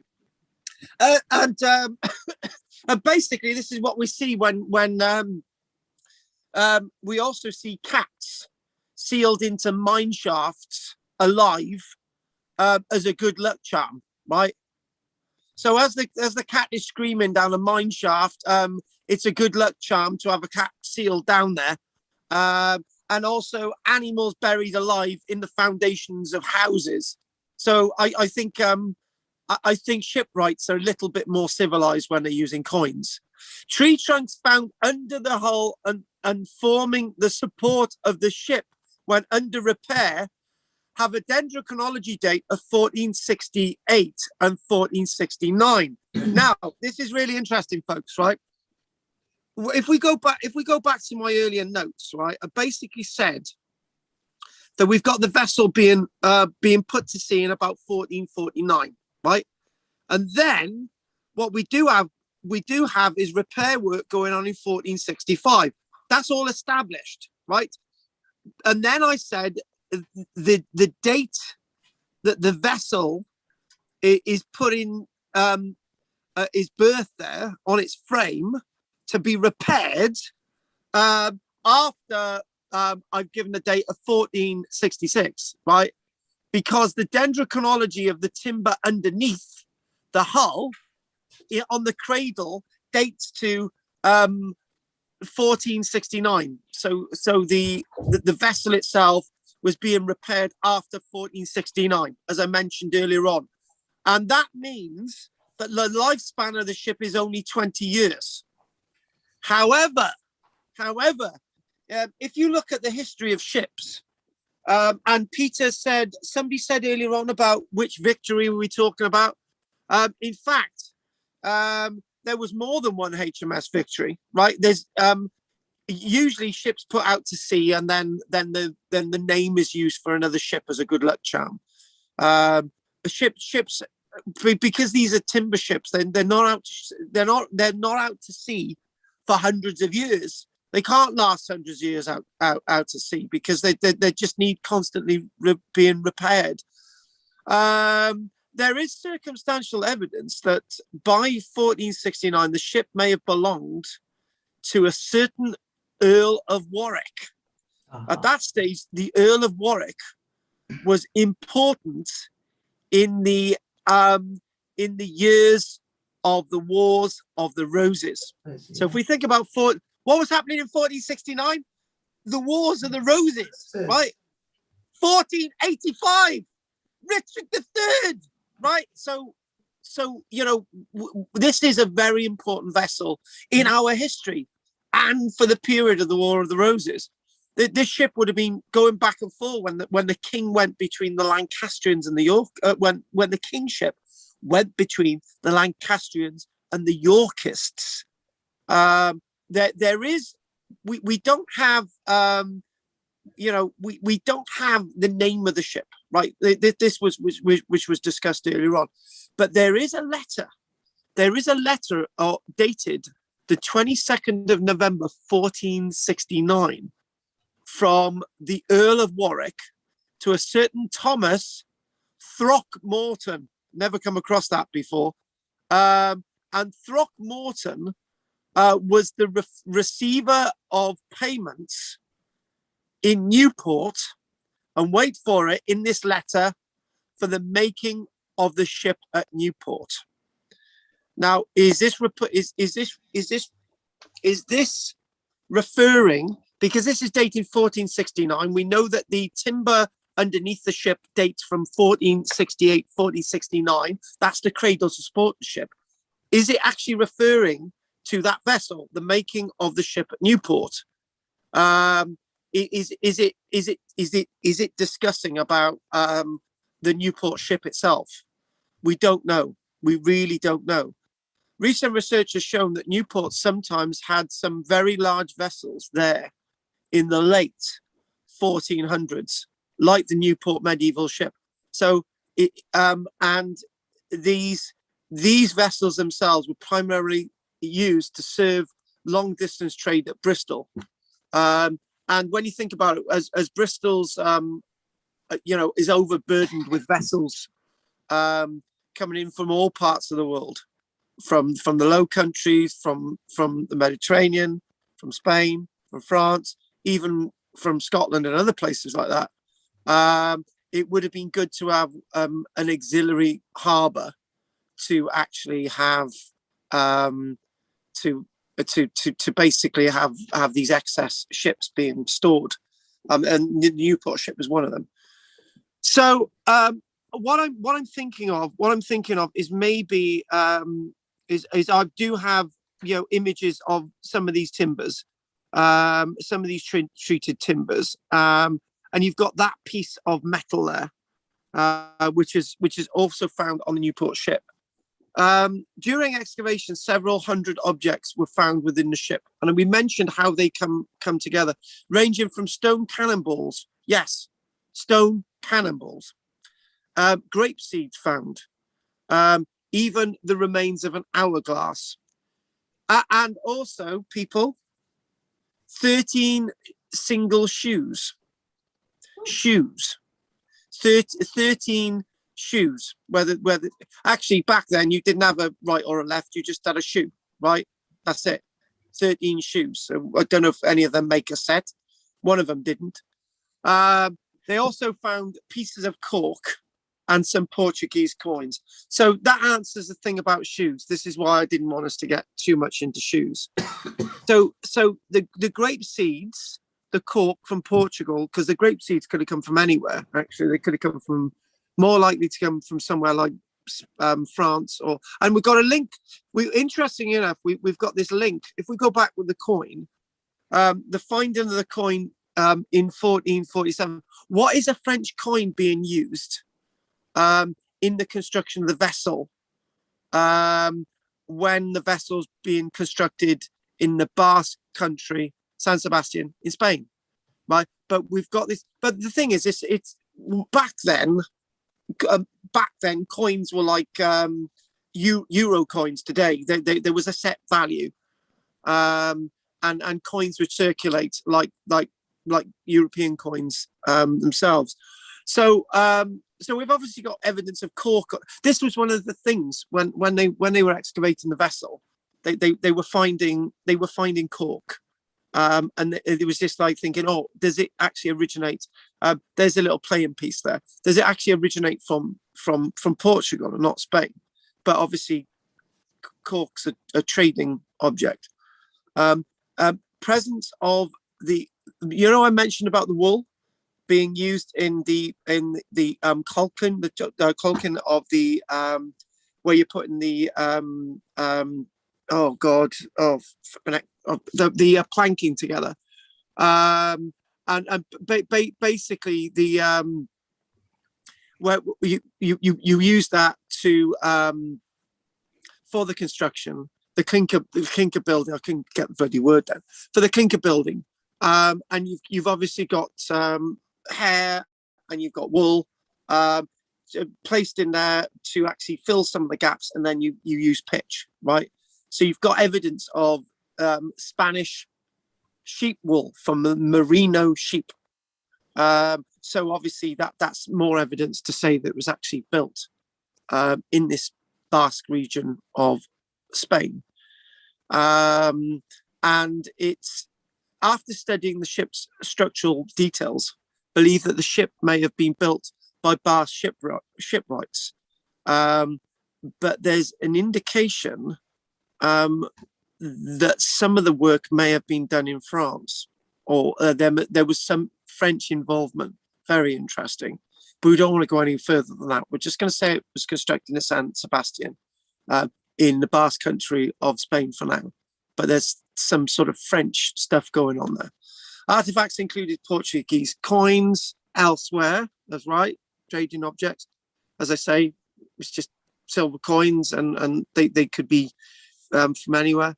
And what we've got that sort of trading links. We've got ceramic shards, evidence from Spain again, and we've got also the environmental samples also contained a variety of well-preserved plant, insect, and faunal remains. Foodstuff included walnuts, almonds, hazelnuts, pomegranates, grapes, figs. We mentioned the grape seeds earlier on. Figs and olives were found, along with 1,000 fish and animal bones. Cod, hake, ling, tusk, herring, black spot beam, conger, flatfish, and Atlantic salmon, not all in plentiful availability today, particularly the tusk and the ling, but back then they would have been. So what we've got that representative. Shellfish recovered included oysters and whelks. Oh my God, I used to love whelks, mussels and cockles. And amazing, listen to this, right? Margaret's going to love this. We've also got evidence of human fleas, dog fleas, evidence of numerous flies were present in the bilges of the ship, as well as some interesting beetles. Now, the bilges of the ship, basically, this is where all the water congregates in the vessel. And then you've got later on the development of the bilge pump. The bilge pump is to take bilge from the lower decks out. So obviously this is basically you'd have a bilge well, and then that would be bucketed out. But then eventually you've got the bilge pump, which then relieves the pressure of the weight of the excess water in the hull, and that can be taken out with bilge pump. So what we've got is all this material that is congregated in where the bilges would have been. That's where all the dirty water would have been. So you've got all this evidence of human fleas and dog fleas and whatever. Evidence of beetles, including wood-boring beetles, which has never been found in the UK before, which would have come from somewhere like Portugal or Spain. The animal bone collection primarily consists of domestic cattle, goats, sheep, and pigs. Archaeologists also found rat bones and quantities of domestic fowl bones, in addition to salted or smoked fish meat. It is likely that livestock was kept on board, as evidenced by certain grass and plant remains that are suited for animal food and breeding. So, you know, there's so much more I can say about this today, but I'm very, very wary of time. But what I want us to do is just mention a little bit about the conservation bit. And no, Jessica is doing the human remains bit. I'll leave that to you, Jessica, but not yet. You can do that at the end. But we've got these playing pieces like this in the screen, and these, look at those there. Now, these are lots of the ones that have been treated, and look at that there, really good state preservation. When these were submerged properly in tanks, right, they would be completely covered in water initially. The first stage of the restoration project, the cleaning and recording of the timbers, was completed in April 2008. The timbers were immersed in ordinary mains water in a series of large shallow tanks. Small fish, including domestic goldfish and a sturgeon, were successfully used to predate the various marine invertebrates that were coincidentally collected when the timbers were salvaged. So in other words,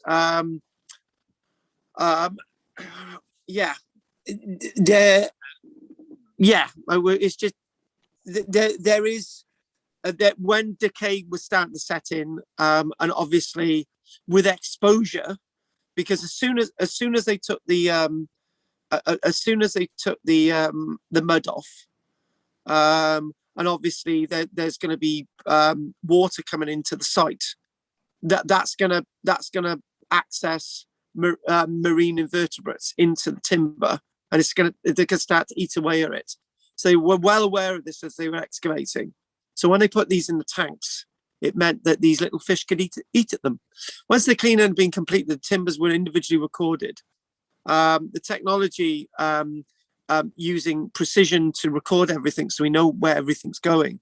The next stage of conservation of the timbers, which began in 2008, included immersing the timbers in polyethylene glycol solution for an extended period. So basically that's to sort of start to displace. All this is about displacement. So in the conservation process, it's 1 minute replacing all the little critters, So you've got to get rid of them. Then it's immersed in water, and then you got the glycol itself. You then replaces the water, and then you then start to move on to dealing with other problems such as iron residues, which could cause excessive decay with the sesqui oxide rust, and which could eat away at the timber. So you've got to sort all these things out. So there's lots of levels of conservation, and what we then have, some of the timbers have gone up to York to be conserved and brought back.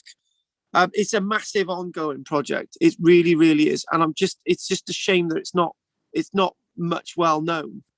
And you can actually see there that you've got the port and you've got the starboard, where the starboard side is obviously,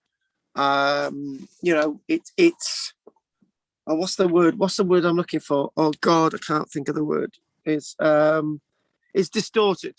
Starboard side support, so distorted, and the port side is representative of what it should look like, alongside the central keel, which would have held the mast in the centre there. And if we move on again, you've got lots of there's Jessica there. She's little head looking over there. There she is in red, and that's what it looked like then, but back when all members of the public were there. And they've got these open days and reenactors, which is the thing going on. So if you ever want to know more about this, just go online. Suggest you join the Friends of the Newport Ship. They organise regular open days, well worth supporting. And one thing it is well worth doing is to possibly revisit this in the future, because I've not really done a fraction of what I wanted to do. And I know we started late, but we've gone well over. And oh, there we go, a comb, nice little bit of a comb. So all these objects being found, a bone object, wooden objects, all these other things being found as well. Stone cannonballs, yes. I've always wondered about stone cannonballs, why they don't go to pieces when you fire them. Lots of really nice images. Go out there, do a little bit more research. Oh, that's nothing to do with it. Go out there, do a little bit more research and see if you can find more. So, Jess, do your little bit about the human remains and then we'll call it a day. Go for it. Yeah, do you mind if I share screen so I could show you the skeleton? Just because you want to show off, right? Okay. Hang on a minute. And then don't be too long on it, because I know Roger will be coming back after 10, and nobody wants to see him. So that's fine. Is it able to let me share or? Yeah, hang on a minute, Mike. You're a co-host. Go on, then. Yeah, okay. You go on. You can share. Got power now. Go for it. So I'm going to stop your share screen, and if you don't mind, Carl, there. Hope everyone can see it. I do mind. Go on. Yeah, this ship, this skeleton has nothing to do with the ship. It's actually 1,500 years older than the ship. So they've given it a date of 170 BC, which is Iron Age. But what they've tried to bring into to say that this was important was that it's showing that even though there wasn't anything to do with the ship, that it is showing that there was a channel they were there at the time, and that they think that maybe this was also being used by other vessels long before the Newport ship. But this individual, his head, it was a man his head was missing. He was 5'9" in height. And he was appearing very muscular in the upper arms, and he was probably right-handed from what they could tell. And they also think that he was in his late 20s or 30s. So the University of Wales, Dr. Ross Cord, actually spoke about this and just said that this channel itself is about 1,500 years old, at least. And it could be used by other vessels way before Newport Ship. So I just thought it was a nice thing to actually mention, because this was something that was put into the newsletter of the Friends of Newport Ship in 2006 in spring. So I was 7 at the time when I saw all of this. Just thought I brought that in because it was just really nice to know. Cool, well done. Okay, thank you very much for that. That's another bit of the tarscape, as Tim Ingold would say about the archaeology. What we're going to do, we're going to call that a day now. So if we can keep the questions brief, because I'm well aware it's got to 10 and Andy's got to get to bed. Andy, any questions? I was just noticing the measuring stick on the side of that skeleton would indicate that he was actually quite tall as well. Yeah. He was a lot shorter when he had without his head, but yeah, that's right. Yeah, they're not sure what happened to his head, which is a shame, but maybe I could ask him. Sleepy Hollow sort of vibes. Yeah, we like Sleepy Hollow. Yeah, we do. Very good, thanks. Yeah. Thank you very much for that, Andy. What about you, Margaret? Keep it brief. We know you go on a bit. Well, I presume it would have ploughed its trade through the Bay of Biscay quite regularly, so it must have been a very strong vessel to withstand those waves. But remember the lecture that we did about the Bay of Biscay? It probably, rather than going across the Bay of Biscay, going along the French coast collecting traders, it's going along. With the Bay of Biscay, it's more the rollers than anything than breaking waves.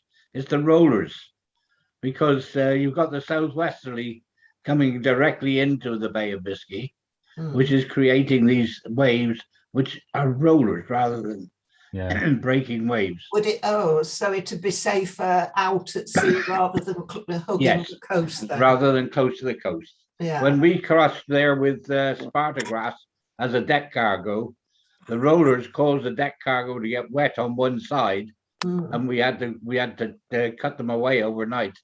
Otherwise, we'd have had such a list, we would probably have overturned. I just know it is pretty notorious, isn't it? Yeah, it is. Yeah, exactly. That boat looks like it's got quite a shallow draft, though, so it may well be a coastal trader. Yeah. Seems to have a lot of Mediterranean goods on board, though. Definitely. Olives and so. Definitely. I don't like the figs. Cool. The Mediterranean is quite calm, really. It doesn't get really, really, really rough. Except if you're off the waters of Crete. Yeah, we don't go swimming there. Anyway, thanks for that, Pete and Margaret. If you haven't got anything else to say. Drina, anything you'd like to say other than you're looking great today? No, nothing. Thank you. It's fascinating. Drina, thank you for that, Drina. You remind me of one of those women of that thing with Esther Ranson. Oh, I don't know. Anyway, thanks for that, Drina. Inside knowledge about whether Idris is now the only role he could do is now Doctor Who. Right, Pat, anything you'd like to say? Just a couple quick questions. That coin, it was called a petit what? Hang on. A petit fleur. No, it was called a petit blanc. How do you spell that? Blanc. I know L-A blanc as in B-L-A-N-C and petit P-E-T-I-T. Petit blanc. Small white. The coin. Yeah, small little white. Small white representing a small silver coin. Yeah, small white. And what BC was this? The remains. 170 BC. On the 14th of October. Right. Okay. One last thing. When I brought my Viennese clock to this country and put it in my auntie's living room, it had wormwood. Well, after it'd been in her living room in Baglan, Port Albert. So wormwood is not the same as wood beetles. Is that what you're saying? Yes. There are quite a few wood-boring beetles of varying sizes. I think there's about 3 different varieties of woodworm, and then you get up to like the North American termites, which are a lot bigger. But you get sea ones that eat into the wood as well. Yeah. Very nice. What I got out of her living room was just tiny wormwood. Yeah, that's woodworm. Yeah. Little, We had quite a bit in this bungalow when I moved in, and I treated it all. Is it beetles? Yes. Yeah. Well, Yeah. they're the larvae coming out from the beetles, lay the egg on the wood, and it gets into the grain, and then they eat their way out, and they leave their little holes and very fine sawdust. You need to treat it if you haven't done already. Oh, wait, well, this is 38 years ago. Oh, I it should be did all right now then. take some stuff and shoot it in each one of the little holes. But That's it. Yeah. my clock has holes. Yeah. It's called character now then. Yeah, It'd add value to an old piece Absolutely. of furniture, wouldn't it? Yeah. it's over 100 years old. Yes. That makes I it got more in valuable. Germany. So somebody gave me a yoke, right, from France, right? And there's woodworm all over it, right? So basically, I thought, right, there's too many holes in it. So I thought, right, the best thing to do, I've got back in South Wales, we got a flat stove, right? So basically, I put the thing on the flat stove, right? So that would have killed anything in it, but I wouldn't advise you put a clock on a flat stove. It's a restored Vietnamese clock. Some Americans restored them in Germany, the air base. What? Oh, for I shut up. shipped it all the way to Ohio, and then I put it in a van all the way to Colorado. Now I've brought it back to Wales. Oh. What the hell? Right, anyway, thanks for that. Time travel. This big, Nine. Right, okay. Right, so David, anything you want to say? As soon as you ask David, No, thank you. he's going to go now. Yes. David, I'll see you Good night, next week. all. Good night. Bye, David. David, we love you lots. Okay, see, you mention his name, he goes. Never mention his name. He's Right. very shy. But he You knows get- loads about ships, does David? What's that? He knows loads about ships, does David? Yes. Yeah, well, he's And about a beetles, too. bit. Right, lastly now, and keep it brief because we all want to go to bed. Okay. With no knowledge of ships at all and hardly any of archaeology, I couldn't have believed it would have been so interesting. Thank you very much. Yes, thank you. Thank you very much. Thank you.